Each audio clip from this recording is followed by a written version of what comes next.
Thank you for joining me for this presentation. I'm Toni Grant. I'm the Director of Pharmacokinetics at Dr. Vince Clinical Research, and today I'm going to talk to you about optimizing pharmacokinetics in clinical development. On the next slide, I'll tell you a little bit about Dr. Vince Clinical Research, or DVCR as we like to call it. We're a full-service CRO specializing in clinical pharmacology studies from first-in-human through NDA submission at our 90-bed Phase 1 unit and strategic partner sites across North America. We offer a full suite of support services for these studies and have expertise in several therapeutic areas. On the next slide, we have an outline of what I'll be talking to you about today regarding optimizing pharmacokinetics, or PK, in clinical development. We'll start with some background, including high-level PK principles and common early-phase PK studies. From there, we'll go over some specific examples of optimizing PK in clinical development. So on the next slide, we'll start with some background. Stripping it down to its basics, clinical pharmacology is generally concerned with pharmacokinetics, or PK, and pharmacodynamics, or PD. You can think of PK as what the body does to a drug. The figure on the right shows some of the considerations for an orally administered drug: absorption from the GI tract into the bloodstream, distribution to the tissues, metabolism, primarily by the liver, and excretion. You may hear someone say ADME to refer to these four components. For most phase 1 PK studies, we're measuring parameters like Cmax, Tmax, AUC, and half-life.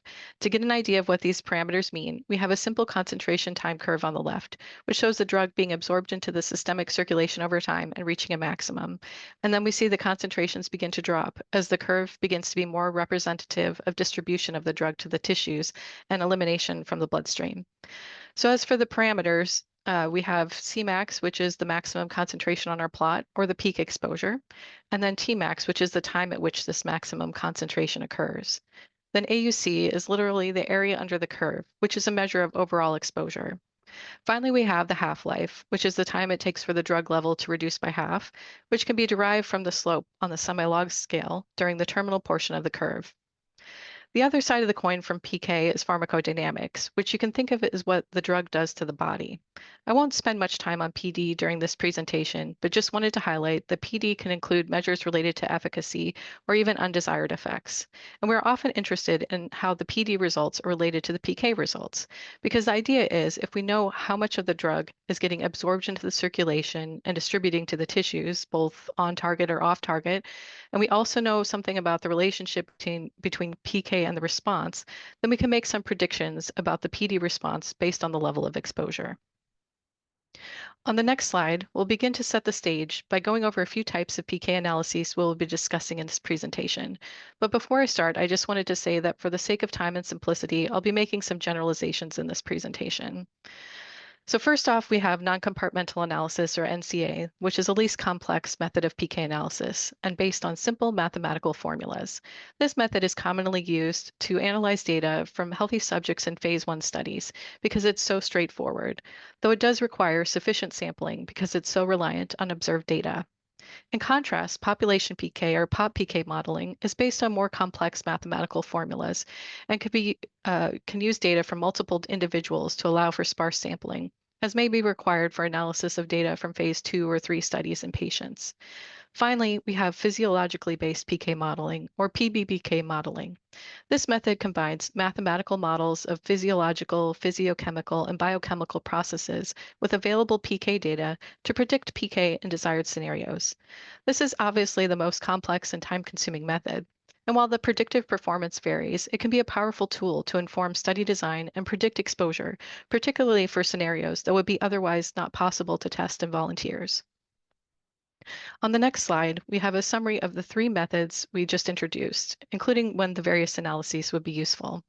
You can see again how non-compartmental PK analysis is the most simple type of analysis and often the go-to for phase 1 studies, where you have sufficient PK sampling and you're looking for straightforward ways to assess your objectives. It can also be noted that non-compartmental analysis results from these phase 1 studies may be used to inform and validate more complex PK models. Next, for POP-PK, we see an increase in complexity, the ability to include covariates, along with a higher tolerance for sparse sampling. Because of this, POP-PK modeling can be used to inform study design, and it's commonly used to supplement phase 1 studies. It can sometimes even be used to replace dedicated studies. PBPK modeling is more complex and requires extensive data to develop and validate these models. It can be useful for study design as well. And again, the predictive performance varies. It's becoming increasingly useful to predict exposure for scenarios that would be difficult or unethical to study.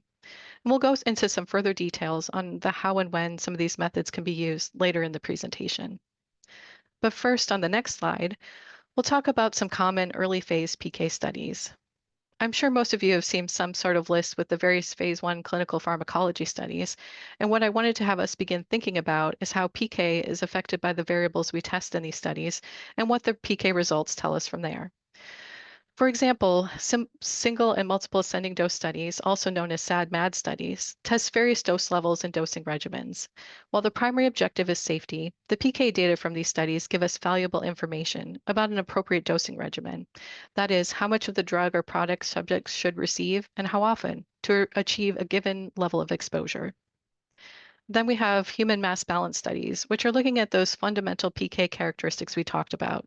Remember ADME? These studies tell us more about our drug or product. Relative bioavailability and bioequivalence studies. In some cases, these can be thought of as using PK as a surrogate for safety and efficacy.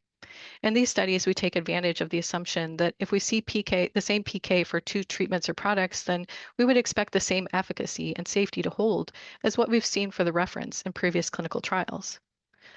Food effect studies and drug-drug interaction studies are based on a similar principle, but here we're manipulating an external or extrinsic factor and testing the impact on PK.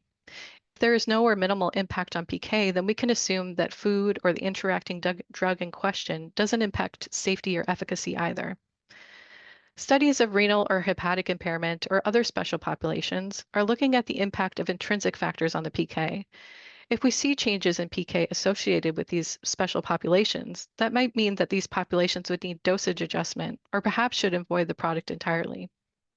And finally, concentration QTc analyses can often be used as a primary analysis for assessing the potential risk of QT prolongation.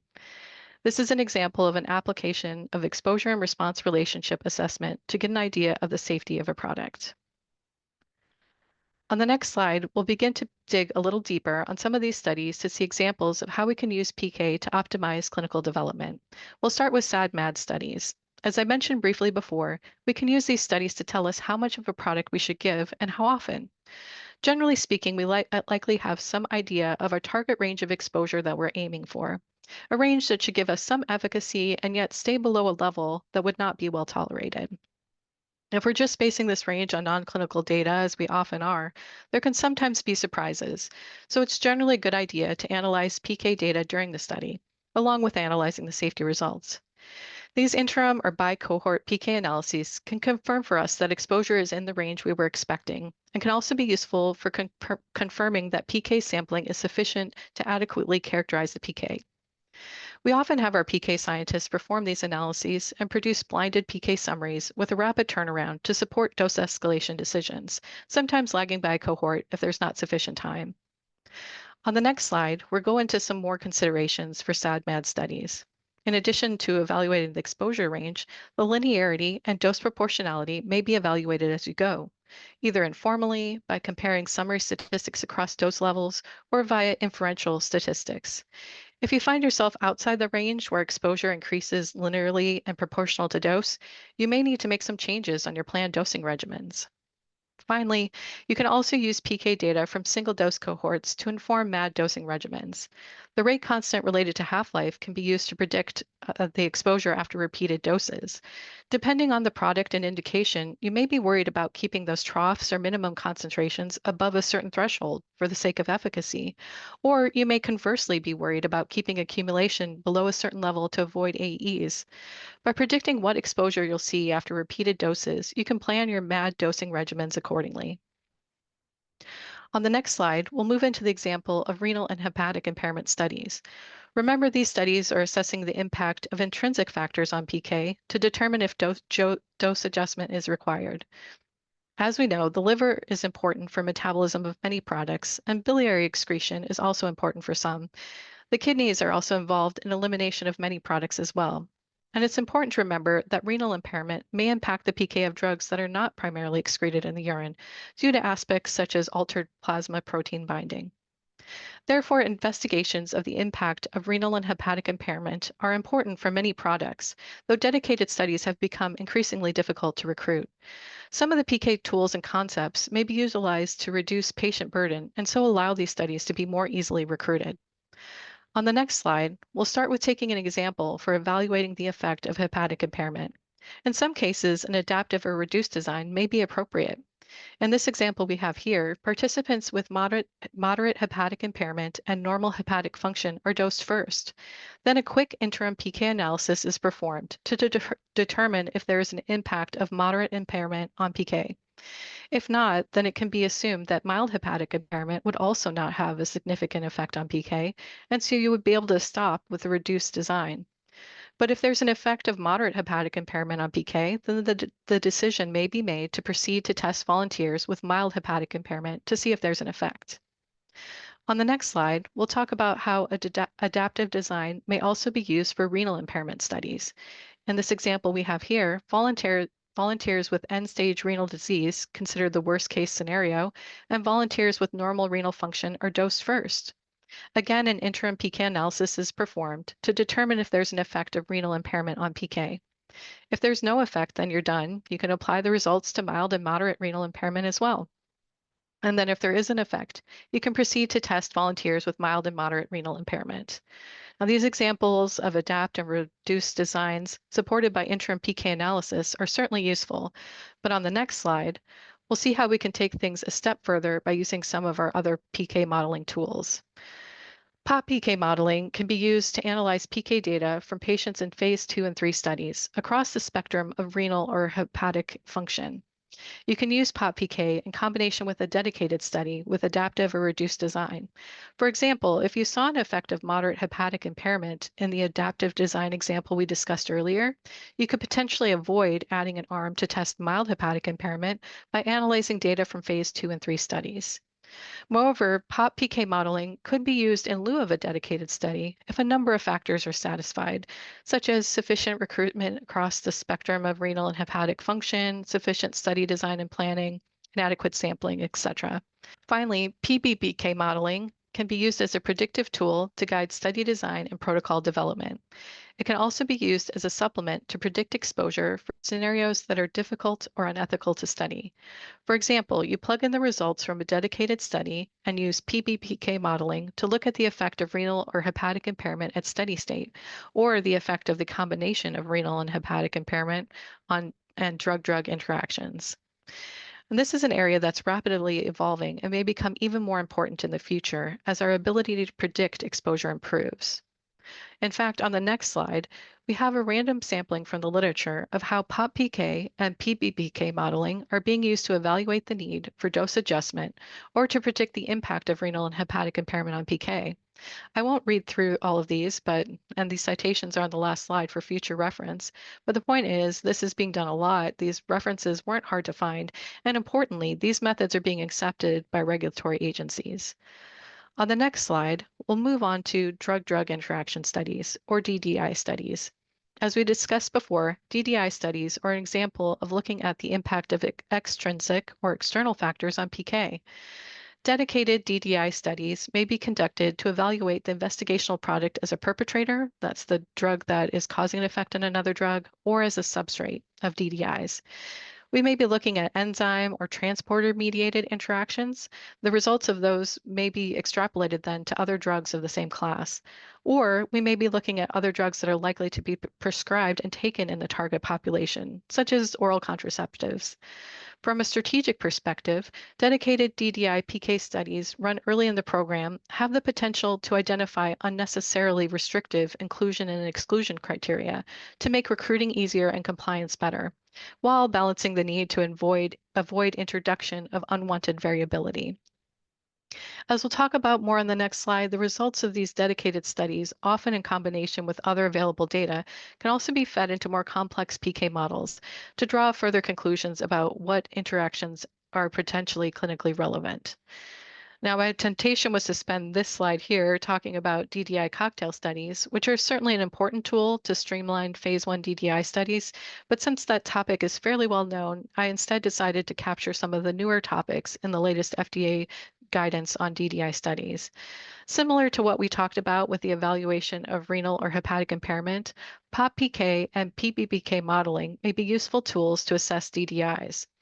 First of all, the guidance mentions nested DDI studies. That is where DDIs are not the primary objective, but are evaluated as part of a larger study. This can be similar to what we talked about for renal and hepatic impairment studies. For example, data from phase 2 or 3 studies can be put into POP-PK models. Then concomitant medications of certain classes, for example, strong CYP3A inhibitors, can be evaluated in the model as covariates to determine if there is a statistically significant effect. And then finally, the guidance has some high-level recommendations for the use of PBPK modeling to evaluate enzyme or transporter-mediated DDIs. PBPK modeling can be useful for selecting which DDIs are important to test as part of the developmental program strategy. It can also be used to explain observed differences in PK responses that may be due to genetic polymorphism in various CYP enzymes or transporters. Also, the results from dedicated studies looking at strong inhibitors or inducers can be plugged into these models, and then the models can be used to predict the effects of weaker inhibitors or inducers on the PK. Finally, just as we discussed with renal or hepatic impairment studies, PBPK models can be used to predict other scenarios that would not be easy or ethical to test. Some examples could include using single-dose DDI data to predict the DDI effect of multiple dose administrations, or looking at the combination of DDI and disease. On the next slide, we again have a few random examples from the literature of using POP-PK or PBPK modeling to predict DDI interactions. Again, I won't read through these, but you can see that these models are well represented in the literature. Next slide, please. Today, we talked about optimizing PK in clinical development. We learned about how interim PK analyses can be used to accelerate dose selection in SAD/MAD studies, helping to ensure the dosing regimen selected result in hitting the target exposure ranges. We also learned about how we can reduce burden for patients in renal and hepatic impairment studies and ease the pain of recruiting the dedicated studies. This could include using interim PK analyses to support adaptive or reduced design studies, or it could involve using POP-PK or PBPK modeling to supplement the results from dedicated studies, in some cases, even eliminating the need for a dedicated study altogether. Then we talked about how DDI studies early in the program can streamline inclusion and exclusion criteria to help meet recruitment timelines and increase compliance. Finally, we learned how POP-PK and PBPK modeling can also be used to predict DDI effects or confirm results from dedicated studies. Next slide, please.